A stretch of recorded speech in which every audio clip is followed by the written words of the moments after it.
প্রিয় viewers, solar সিস্টেমের প্রাণ কেন্দ্র হচ্ছে ব্যাটারি।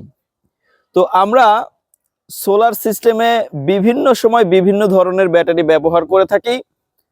সোলার সিস্টেমের জন্য আলাদাভাবে তৈরি করা হয়েছে সোলার ব্যাটারি।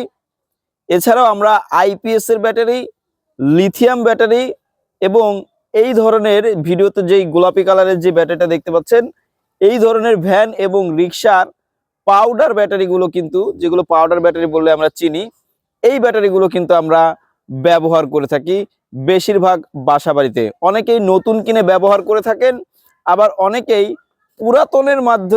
পুরাতনের মধ্যে ভালো ব্যাটারিগুলো খুঁজে কিন্তু সোলার সিস্টেমে ব্যবহার করে থাকেন। তো অনেকেই আমার কাছে ফোন করেন এবং প্রশ্ন করেন যে ভাই, আপনার সোলার ব্যাটারিগুলো বা আপনি যেই ভ্যান রিক্সার পাউডার ব্যাটারিগুলো ব্যবহার করছেন, এগুলো পুরাতন হলেও এগুলোর ব্যাকআপ কেমন দিচ্ছে এবং এই ব্যাটারিগুলা কত কেজি ওজনের ব্যাটারিতে কত এম্পিয়ার থাকে এবং কত এম্পিয়ার লেখা ব্যাটারিগুলোতে আসলে কত এম্পিয়ার পাওয়া যায়। এই যে একটা কনফিউশন, এটা কিন্তু অনেকের মাঝেই রয়েছে।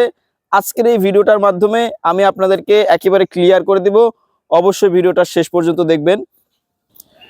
তো এই ব্যাটারিটা একটু গায়ে লক্ষ্য করেন, দেখেন এইখানে লেখা রয়েছে 120 AH। তো এইটা কিন্তু 120 এম্পিয়ার আওয়ারের একটা ব্যাটারি নয়, এটার ওজন হচ্ছে 15 কেজি। তো 15 কেজি ওজনের এই ধরনের এক একটা ব্যাটারিতে মোটামুটি আমরা যেটা আনুমানিক পেয়ে থাকি সেটা হচ্ছে 45 এম্পিয়ার পেয়ে থাকি। তো এইখানে দেখেন, এখানে 4-5 যে কথাটা কিন্তু লেখা ছিল, এটা মুছে গেছে। কিছুটা হয়তো বুঝলেও আপনারা বুঝতে পারেন, একটু কাছ থেকে দেখাই, দেখেন 4-5 ছিল এখানে লেখা। তো যাই হোক, তো এটা অনেকেই ভাউতাবাজি করে 120 আওয়ার বলে থাকে। তো এটা 120 এম্পিয়ারের একটা ব্যাটারি নয়, এটা আপনার 45 এম্পিয়ার হয়ে থাকে। কারণ এগুলো কেজি প্রতি 3 এম্পিয়ার ধরা হয়। 1 কেজিতে 3 এম্পিয়ার থাকলে 15 কেজিতে 45 এম্পিয়ার। যে ব্যাটারিগুলো 13 কেজি ওজন হয়ে থাকে সেগুলো 39 বা 40 এম্পিয়ার। এইভাবে আপনারা হিসাব করে মিলিয়ে নেবেন যখন ব্যাটারিগুলো কিনবেন।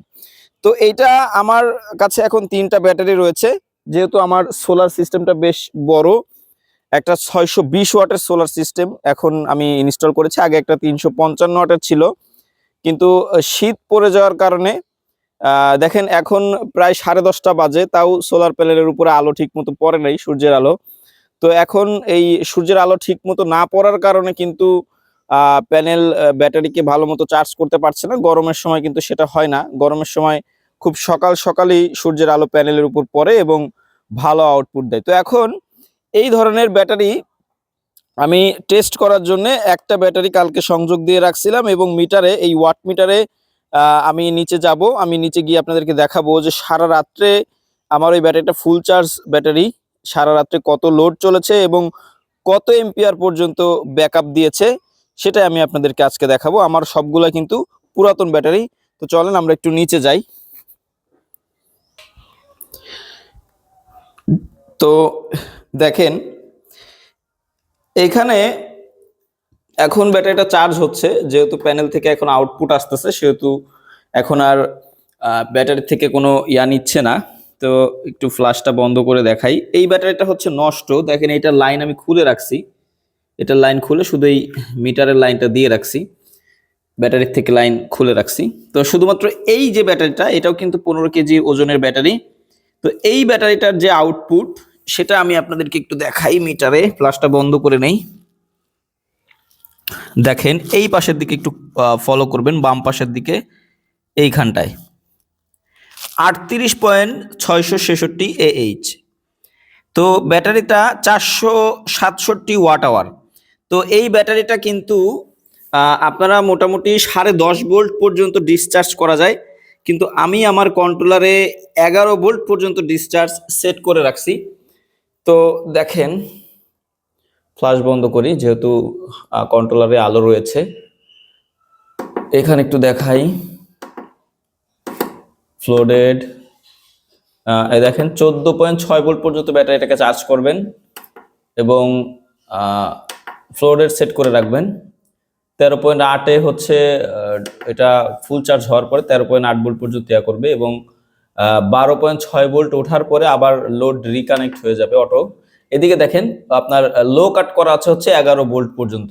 তো এই ব্যাটারিটা কিন্তু আপনারা 10.5 ভোল্ট পর্যন্ত লো কাট করতে পারেন, কিন্তু 10.5 ভোল্ট না করে যদি 11 ভোল্ট পর্যন্ত ডিসচার্জ করেন তাহলে ব্যাটারির লংজারভিটি অনেক দিন বেড়ে যাবে। তো সেই ক্ষেত্রে এই ব্যাটারিটা থেকে আমি কিন্তু আপনার 38 এম্পিয়ার মতো পেয়েছি। দেখেন বাম পাশের নিচের দিকে ফলো করেন, দেখেন 38 এম্পিয়ার পেয়েছি 45 এম্পিয়ারের একটা ব্যাটারি থেকে। তো পুরাতন ব্যাটারি হওয়া সত্ত্বেও ব্যাটারিটা কিন্তু যথেষ্ট ভালো সাপোর্ট দিচ্ছে। তো এই ধরনের ব্যাটারি যখনই আপনারা বাজার থেকে ক্রয় করবেন, পুরাতন এই ধরনের ব্যাটারি আপনারা 3500-4000-এর মধ্যে পেয়ে যাবেন। তো একটু ভালো কন্ডিশন থাকলে অবশ্যই 4000 টাকার নিচে দিবে না। তো এই ব্যাটারিগুলা আপনারা যখনই কিনবেন একটু কন্ডিশন ভালো দেখে কিনবেন, 9.5, 10, 11 বা 10.5 এরকম মাপের ব্যাটারিগুলো কিনবেন। কিনলে পরে আপনারা কিন্তু ঠকবেন না, দীর্ঘদিন আপনারা মোটামুটি ব্যবহার করতে পারবেন সোলার সিস্টেমে। তো এই ধরনের যে প্রশ্ন, মূলত এই ব্যাটারিটা 15 কেজি ওজনের ব্যাটারি থাকে হচ্ছে 45 এম্পিয়ার, এবং এখান থেকে আপনারা 35 বা 38, 40 এম্পিয়ার কিন্তু অনায়াসে পেয়ে যাবেন। তো বন্ধুরা, ভিডিওটি ভালো লাগলে অবশ্যই আমার চ্যানেলটিকে সাবস্ক্রাইব করবেন, এবং সোলার রিলেটেড যে কোনো পণ্য পেতে আমার ওয়েবসাইট রয়েছে www.powerupbangladesh.com লিখে গুগলে সার্চ করলে পেয়ে যাবেন। এছাড়াও স্ক্রিনে দেওয়া নাম্বারে কিন্তু আমার সঙ্গে যোগাযোগ করতে পারেন। বাংলাদেশের যে কোনো প্রান্ত থেকে আপনারা যে কোনো পণ্য সংগ্রহ করতে পারবেন। ধন্যবাদ।